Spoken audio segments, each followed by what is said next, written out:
Assalamualaikum warahmatullahi wabarakatuh. Salam presisi.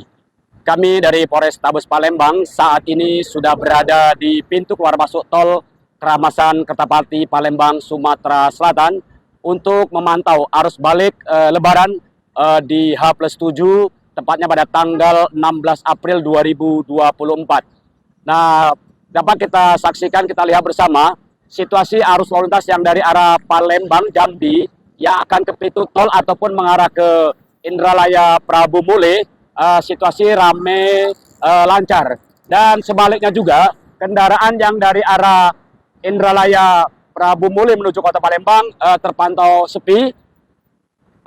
Kendaraan yang dari arah pintu tol yang akan menuju ke kota Palembang, Jambi dan lain sebagainya terpantau rame lancar pada saat ini.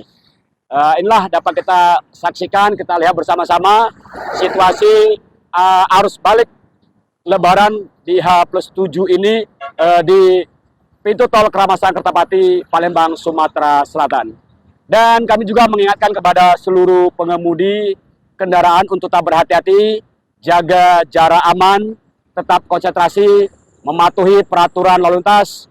Sekecil apapun pelanggaran lalu lintas akan berdampak keselamatan. Oleh sebab itu, ingat, siap berkendara, siap fisik, siap kendaraan, dan siap mentaati peraturan lalu lintas.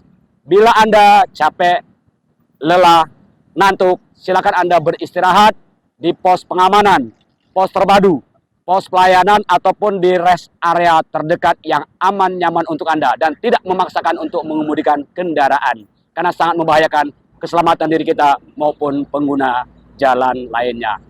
Dan juga kepada kendaraan angkutan barang untuk tidak memarkirkan kendaraan di bahu dan badan jalan yang akan mengganggu, menghambat kendaraan lainnya. Jadi kepada pengemudi angkutan barang, silakan istirahatnya di mana?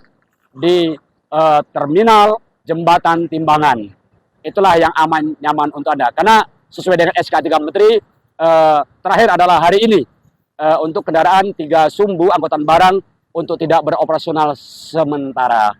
Atas kerjasamanya, kami dari Kepolisian Polrestabes Palembang mengucapkan banyak terima kasih.